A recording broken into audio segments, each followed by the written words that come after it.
আসসালামু আলাইকুম ওরহমতুল্লাহি ওবরাকাতু। আজকের আমরা ইনশাল্লাহ এখান থেকে এতটা শিখব। তাহলে চলুন শুরু করা যাক। দাল, এটা হচ্ছে কি দাল। জাল বলবেন না, অবশ্যই জিভ বার করবেন, ঠিক আছে? দাল, দাল, দাল। এটা হচ্ছে র, আর এটা হচ্ছে জা। জা বলার সময় জিভ বার করতে হয় না, সিম্পলি জা বলতে হয়। কিন্তু জাল বলার সময় জিভ বার করে বলতে হয়। জাল বলতে নেই, জিভ বার করে জাল বলবো। দাল, জাল, র, জা। এবার এখানে দেখি, এটা হচ্ছে জিম। আগের ক্লাস আমরা এটা ভালো করে শিখেছি, আগের কয়েকটা ক্লাসে। জিম। আর এটা হচ্ছে দাল। দাল যেমন প্রত্যেকটা অক্ষরের একাধিক রূপ হয় আমরা শিখেছিলাম, ঠিক তেমনি দালেরও আরেকটা রূপ আছে। এখানে দেখুন, দাল, দালের আরেকটা রূপ আছে এটা, ঠিক আছে? তো দালকে, এটা প্রায় ইউ এর মতো দেখতে ইংলিশের, ঠিক আছে? তো দালের আরেকটা রূপ এটা, তো এখানেও তাই দিয়েছে, ঠিক আছে? তো এটাও দাল, জিম দাল। তারপরে ওপরে নোক্তা মানে এটা হচ্ছে খ, আর এটা হচ্ছে দাল। যেমন দাল, দালের উপরে নোক্তা আসলে তাকে দাল বলা হয়, ঠিক তেমনি এটাও তো দাল। আর এই দালের উপরে নোক্তা আসলো মানে এটা পুরোটা হচ্ছে দাল, খ দাল। তারপর এটা হচ্ছে, আমি এটা বাদ দিচ্ছি, কি মনে হচ্ছে এটা দেখে? এটা জিম না? এটা জিম। তারপরে এটা হচ্ছে কি, আমি যদি জিমটা বাদ দিই তাহলে এটা প্রায় রাইট চিহ্নর মতো, মানে এর মতো দেখতে, তাই না? রাইট চিহ্নর মতো। তো এটা হচ্ছে র, জিম র। তারপরে এটা খ, আর এটা হচ্ছে জা, খ জা। তারপরে নিচে দুটা ইয়া হয়, এটা ইয়া, আর এটা হচ্ছে র। আমি বলেছিলাম যে এই র এর দুটো রূপ আছে, একটা এই রূপ রাইট চিহ্নর মতো, আর একটা এই রূপ, ঠিক আছে? র এর উপরে নোক্তা আসলে তাকে জা বলা হয়। তো এটাও র। যদি এখানে এর, এটা হচ্ছে র, এর উপর যদি নোক্তা থাকতো তাহলে এটা এর মতো দেখাতো। এর উপরে নোক্তা আসলে এটাকে এর মতো দেখাতো, তাহলে এটা যা হয়ে যেত। কিন্তু যেহেতু এখানে নোক্তা নেই, তাই জন্য এটা হচ্ছে র। এটাও র, আর এটাও র, ইয়া র। তারপরে উপরে দু নোক্তা তা হয়। আর এটা কি, আপনারা ভাবছেন এটা তা, উপরে এক নোক্তা নুন হয় তাই জন্য এটা নুন, আর এটা হচ্ছে র, রাইট চিহ্নের মতো, তাই জন্য এটা র। তা নুন র, কিন্তু এটা তা নুন র নয়। আমি এক্ষুনি বলেছিলাম র এর উপরে নোক্তা আসলে তাকে যা বলা হয়। এটা র, এর উপরে নোক্তা আসলে এটা হয়ে যাবে যা। ঠিক তেমনি এটাও তো র। যদি এখানে আমি যদি এক্ষুনি এর র এর উপরে একটা নোক্তা দিয়ে দিই তাহলে কি বলা হবে? তাহলে কি যা বলা হবে। এখানে তাই হয়েছে, এটা র আছে, র এর উপরে নোক্তা আসলো মানে কি, এটা হচ্ছে, এইটা পুরোটা হচ্ছে যা, নোক্তা মিলিয়ে, ঠিক আছে?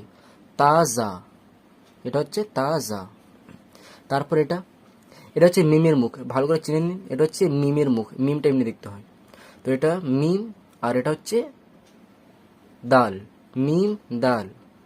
এটা কি? এটা কাফ, ভালো করে মুখটা চিনে নিন। এটা হচ্ছে কাফ, আর এটা হচ্ছে দাল, কাফ দাল।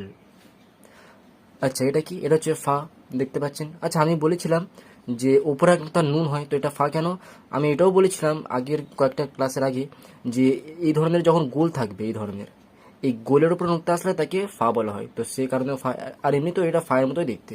আমরা যখন এই তো, এই যে ফা হয় এর মতোই দেখতে, কিন্তু পার্থক্য এটা পুরোটা দেয়নি, এইটুকুন অংশ দিয়েছে, এই অংশটা দেয়নি এখানে, ঠিক আছে?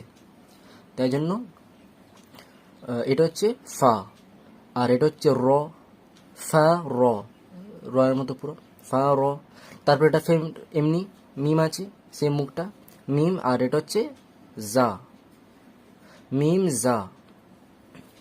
তারপরে সিন, শিন, ঠিক আছে? সাউন্ডের পার্থক্যটা বজায় রাখবেন যখন প্র্যাকটিস করবেন আপনারা। সিন সিম্পলি বলতে হয়, আর এটা শিন, এই সাউন্ডটা আসবে, সিন শিন। এটা হচ্ছে পুরো অক্ষর সদ, এটা হচ্ছে দদ, এটা হচ্ছে ত, আর এটা হচ্ছে জ। দেখুন, কে জ বলবেন না, অর্থাৎ জিভ বার, যেমনি জাল বলার সময় জিভ বার করতে হয়, ফা বলার সময় জিভ বার করতে হয়, ঠিক তেমনি জ বলার সময়ও জিভ বার করতে হয়। তাই জন্য জিভ বার করবেন আর বলবেন জ, আর মুখটাও গোল করতে হয় জ। তারপরে দেখি এটা কার মতো, এর মতো। শুধু আমি বললাম না শুধু মেন মুখটা দেয়, পুরো অংশটা দেয় না। তো এখানে দেখুন শুধু এইটুকুনি অংশটা দিয়েছে, ঠিক আছে, পুরোটা দেয়নি। তো এইটা মিলছে সিন এটা। আর এটা হচ্ছে কি, লম্বা দাগ নিচে গিয়ে বাম দিক ঘুরছে, এটা হচ্ছে লাম, সিন লাম। আর সিনের উপরে তিন নোক্তা আসলে তাকে শিন বলা হয়, ঠিক আছে। আচ্ছা, শিন আর ফায়ের মধ্যে সবাই গুলিয়ে যায় এই কারণে, কারণ শিনেও তিন নোক্তা থাকে, ফায়েও তিন নোক্তা থাকে। তো শুনে নিন, আমি বলেছিলাম তিন নোক্তার নিচে যদি এমনি ডাব্লুর মতো এই চিহ্নটা থাকবে, এই দেখুন ডাব্লুর মতো প্রায় এটা, ঠিক আছে। এটা সুবিধার জন্য আমি নিজের মতো বানিয়েছি ডাব্লুর মতো। তো তিন নোক্তার নিচে যদি এমনি ডাব্লুর মতো থাকবে তখন সেটা শিন হয়। আর যদি এমনি ডাব্লুর মতো না থাকে তিন নোক্তার নিচে, তাহলে এটা ফা হয়। তো এখন দেখুন তিন নোক্তার নিচে এমনি ডাব্লুর মতো আছে, ঠিক আছে। তো এটা হচ্ছে শিন, আর এটা লাম, শিন লাম, সিন লাম, শিন লাম। এটা হচ্ছে সদ, শুধু এইটুকুনি মুখটাই আসলো এখানে, সদ আর নিচে এক নোক্তা বা, সদ বা। এটা হচ্ছে ত, আর এটা বা, ত বা। তারপর এটা কি, আপনারা ভাবছেন যে এটা সদ, উপরে একটা নুন হয় তাই জন্য এটা নুন, সদ নুন, আর এটা হচ্ছে আলিফ, সদ নুন আলিফ, কিন্তু নয়। যেমনি সদের উপরে নুক্তা আসলে তাকে বদ বলা হয়, ঠিক এটাও সদ ছিল, সদের উপরে নুক্তা আসলো, তাহলে এটাও বদ। এটা পুরোটা হচ্ছে বদ, আর এটা হচ্ছে আলিফ, বদ আলিফ। তারপরে এটাও সিন, ঠিক আছে, সিন, আর এটা হচ্ছে র, সিন র। এটা শিন, তিন নোক্তা নিচে ডাব্লুর মতো আছে, মানে এটা শিন, ফা নয় শিন এটা। আর এটা হচ্ছে কফ, শিন কফ। আগের ক্লাসে আমি এটা বুঝিয়েছিলাম যে স্টার চিহ্ন কেন দিয়েছে, কারণ শিন, শিন কথা এই অক্ষরের মধ্যে লাস্টে এন আছে, দেখুন শিন, শিন লাস্টে এন আছে, নুন আছে লাস্টে শিন অক্ষরের মধ্যে, সাউন্ডের মধ্যে। আর তারপরে কফ আছে, কফ একটা ইকফা অক্ষর, তাই জন্য এখানে যদি কেউ একদম পারফেক্টলি পড়ে, তাই জন্য এখানে ইকফা করতে হবে এইভাবে, শিন কফ। তো বুঝতে পারলেন আমি কেন টান দিলাম, এটাও আমি নুরানি কায়দার 3 নাম্বার একই বুঝেছিলাম যে কোন অক্ষরকে টান দিয়ে পড়তে হয় কি করে বুঝবো, ঠিক আছে।